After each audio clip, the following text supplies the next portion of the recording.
you're all excited. I'm so excited for today's video. So pretty much today we're gonna go bookstore shopping for Christmas books so I can build and acquire some novels for my TBR.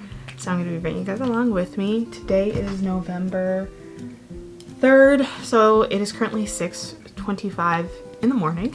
So I'm pretty much gonna go to class, and then after I'm done class, I'm gonna swing over to the bookstore, do a little bit of book shopping, and then I'm gonna come back home and give you a haul. So I hope you guys are just as excited for this video as I am, and let's get started.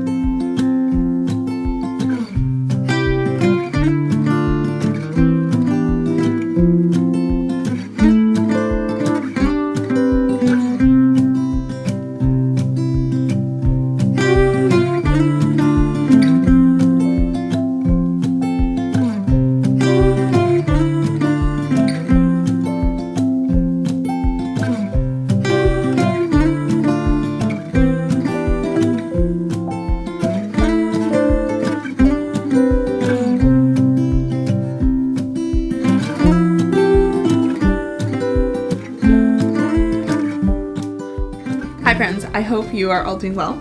It's been a few days since I've last filmed any content for this video, so I'm so excited to go through my physical TBR for the holiday season. I tried to make the setup for this video as cozy and as warm as I possibly could. I have a candle, my little Christmas tree in the back. So we have the first novel, which I'm so excited for, and it's It Happened One Christmas. I was supposed to say It Happened One Summer by Tessa Bailey, but It Happened One Christmas by Chantal Guertin. I believe that's how you pronounce her name. I have it here on Google Translate. Yes, that's how you pronounce her name. It's a French name, but pretty much we follow around two characters. So our first character, her name is Zoe Andrews, and she eats, sleeps, breathes, and loves all things Christmas, a very festive person. And on top of that, she is also a filmmaker, and she just shoots a bunch of like holiday Christmas movies and whatnot. And I feel like when I read that, I was like, it was giving like Hallmark movie director, which I absolutely love. And this year she has the opportunity to film and direct one of her own scripts for like a holiday movie, which I feel like if I was Zoe, I would be so excited. I would be over the moon. So with this knowledge, she's obviously trying to film a location, or not film, she's trying to find a location and pick a place in which she's going to film her holiday movie, and she decides that she wants to film it in Quebec. And this is where we get introduced to our second character, and his name is Benoit Deschamps. And pretty much Benoit is moonlighting as the mayor of Chelsea, which is this like cozy little place in Quebec. And because Zoe wants to film here, she obviously needs to get like a permit, or she needs to get permission from like the mayor, or like, you know, the higher ups and the officials in Quebec to be able to film this movie. And Benoit hears this, and he's like, you know what, Zoe, I know you need the permit, and I know you want to film this movie, but I'm gonna make your life harder, and I'm not gonna give you that permit. So that's where we run into our first conflict. And pretty much what Zoe has to do is, in order for her to film this movie, obviously she needs to convince Benoit to allow her to film here in Quebec. And to make things even worse, she has 4 days until she has to film this Christmas movie. Add on to that as well, there's also an unscripted snowstorm that leaves them stranded in the middle of nowhere with nothing except for each other. While they're stranded in the snowstorm, we're going to see, will Benoit's chilly resolve shatter Zoe's Christmas movie wishes, or will Zoe be able to melt his stubbornness and maybe even his heart? When I read the synopsis of this novel, obviously I knew it was going to be really cheesy. The ending, I'm pretty sure it's relatively predictable, unless there's like a major plot twist that's thrown into the novel. But I feel like you could honestly find like 7 other Hallmark movies that follow the same like plot points that this novel does. But I picked it up because I felt like it would just be a cute little simple easy read that I could power through this holiday season. And on top of that, the cover looks so adorable. I say this all the time, I am a sucker for animated like book covers. When the book cover is animated, I'm more likely to buy it. That's just the way that I am, and I'm biased about it, but I think that this is going to be a cute little Christmas read. So I'm very excited for that. The next novel that we have is All I Want for Christmas by Maggie Knox, and the two characters that we follow around are Sadie and Max, and they have been selected for a singing reality TV show in Nashville, and it's called Star Maker, and they're just both really excited for this because they feel like this is going to be their big break. And pretty much when the contestants are selected, they get paired into duets. So Sadie and Max have been paired together, and the fans love them. They are eating up this relationship, okay? And to the public eye, it looks like they love each other. It looks like they're getting along. but in reality they hate each other and they cannot stand each other.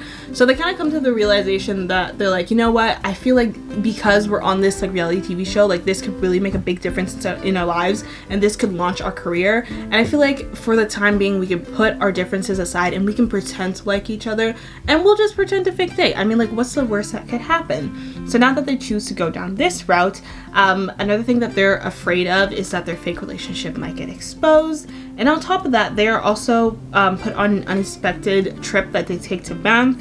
And through this trip, like, their relationship is going to be put to the test, and they're going to see if the feelings that they have for each other are true or if they're not. So pretty much this is all I want for Christmas. It's definitely giving like enemies to lovers, forced proximity. I feel like because they're going on a trip, we might see the one bed trope.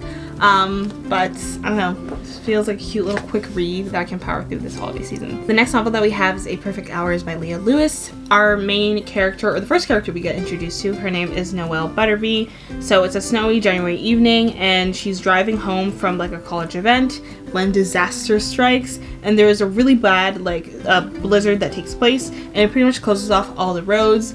And to make matters worse, she gets stranded in her car with no food, water, and worst of all, she doesn't have a working charger for her phone. I feel like if I was her, I would go into like, I would launch into full panic mode because I don't even know what the heck I would do.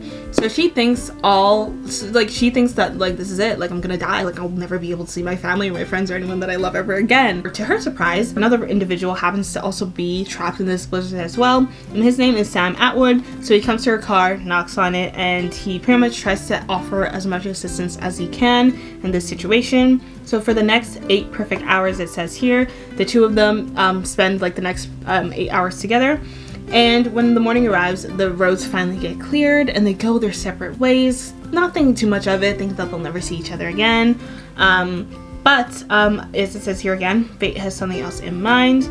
And once again, the two characters bump into each other, and from there they begin to realize that perhaps there is truly no such thing as a coincidence. I like the concept of it.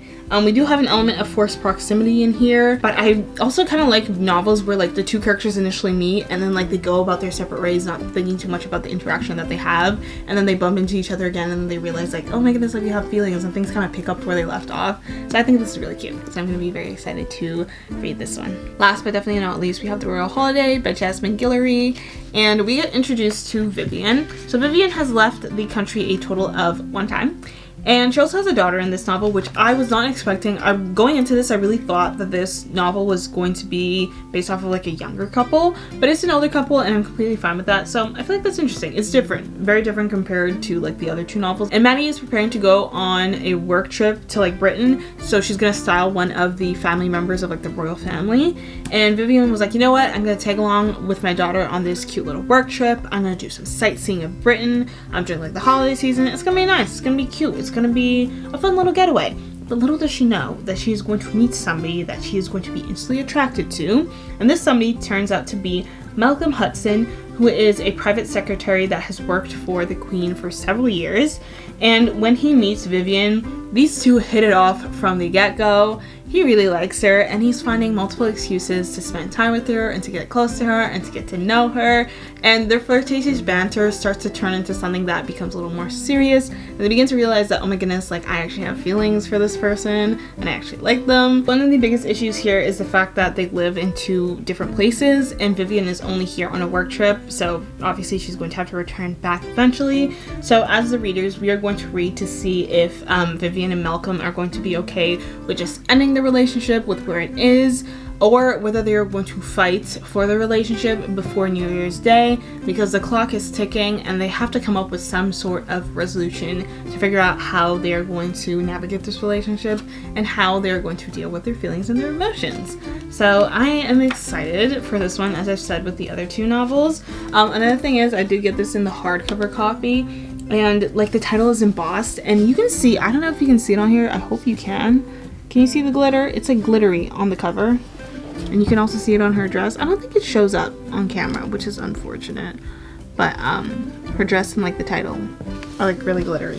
So yeah, that is The Royal Holiday. So those are all the physical books I have for my holiday TBR. Do not fear, I will definitely be adding more to it. And I will definitely be getting some more books. as of right now, that is everything that I'm going to be starting off with. I'm just really excited this holiday season to read more books just because I'll have more time, because I'll be on like Christmas break and whatnot. But I really hope you guys enjoyed this video. I really hope you guys liked it, and I will see you guys again next time. Bye!